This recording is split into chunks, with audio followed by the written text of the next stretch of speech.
Hi hello friends, అందరూ ఎలా ఉన్నారు? బాగున్నారా? అందరూ బాగుండాలని మనస్ఫూర్తిగా కోరుకుంటే ఈరోజు వీడియో వచ్చేసి శ్రీరామనవమికి తీసిన వ్లాగ్ అండి. ఇదిగోండి, నేనైతే ఇలా రెడీ అయిపోయాను. తలస్నానం అవి చేసి ఇది మీషోలో తీసుకున్నానండి. తక్కువ కష్టపడింది, క్వాలిటీ అయితే సూపర్ ఉంది.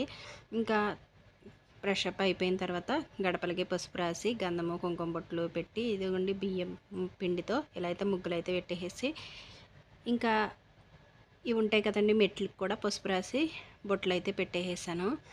ఇంకా పువ్వులు కూడా పెట్టేసి గడప మీద ఇదిగోండి వాకట్లు అయితే ఇలా సింపుల్గా అయితే ముగ్గులు అయితే వేసాను. కడిగేసి బయట అయితే శారద వేసిందిలేండి ముగ్గులు. ఇంకా లోపల అయితే నేను వేసేసుకుని ఇదిగోండి గడపకైతే ఇలా ముగ్గులు అయితే పెట్టేసి పువ్వు పెట్టి గడపను అయితే పూజన చేసుకున్నాను. ఇంకా నెక్స్ట్ చేయవలసిన కార్యక్రమం ఏమిటంటే ఇంకా శ్రీరామనవమి అంటే తెలిసిందే కదండి, సలిమిడి వడపప్పు పానకం కంపల్సరీ కదా.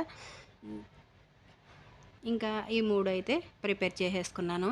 సలిమిడిలో కొంచెం నెయ్యి వేసి ఆవు నెయ్యి వేసి మిక్స్ చేసుకున్నాను అనమాట.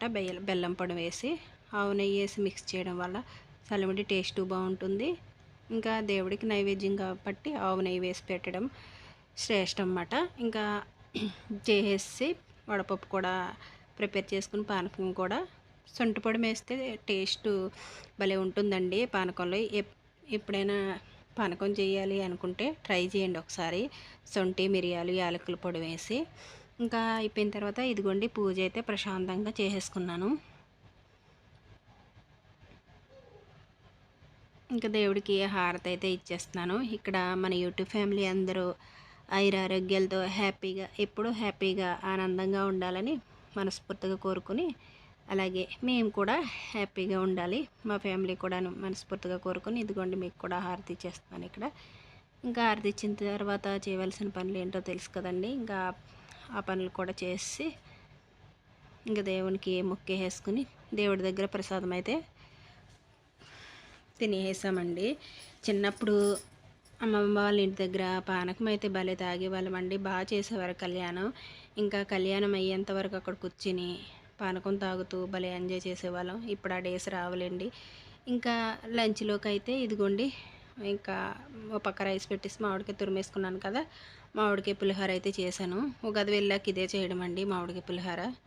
చిన్నబాబుకి ఇష్టం ఇంకా పులిహోర అంటే, ఆడ ఇంకా మామిడికాయ పులిహోర కావాలంటే మామిడికాయ పులిహోర చేసి ఇదిగోండి పానకం కొంచెం ఉంది. ఇంకా పులిహోరలోకి పొటాటో ఫ్రై అలాగే కర్రీ లాగా కొంచెం చేశాను. మేము ముగ్గురమే కదా, పెద్ద బాబు అప్పటికైతే ఊర్లో ఉన్నాడండి. ఇంక ఇదిగోండి పప్పు టమాటా అయితే ప్రిపేర్ చేసానమాట. ఇంకా రైస్ ఉంది, కొంచెం పులిహోర చేసినప్పుడే రైస్ అయితే కొంచెం పక్కకైతే పెట్టేసాను. ఇవ్వండి ఇంకా ఇవి 2 కర్రీస్, అలాగే కొంచెం వైట్ రైస్ ఉంది. పులిహోర, మామిడికాయ పులిహోర అంటే ఎంతమందికి ఇష్టం? పులిహోరలో ఏ పులిహోర అంటే మీకు ఇష్టం అనేది కూడా కామెంట్ సెక్షన్లో కామెంట్ చేయండి. ఇంకా చల్లచల్లగా పెరుగు. ఇంకా శ్రీరామనవమి కదండి, ఇలాగా మా ఫొటోస్ని అయితే ఇలా సింపుల్గా ఎడిటింగ్ చేసి మీ ముందుకైతే తీసుకొచ్చేసాను. ఇదండి వీడియో. నచ్చితే లైక్ చేసి సబ్స్క్రైబ్ చేసుకోవడం అసలు మర్చిపోద్దు. Take care, bye.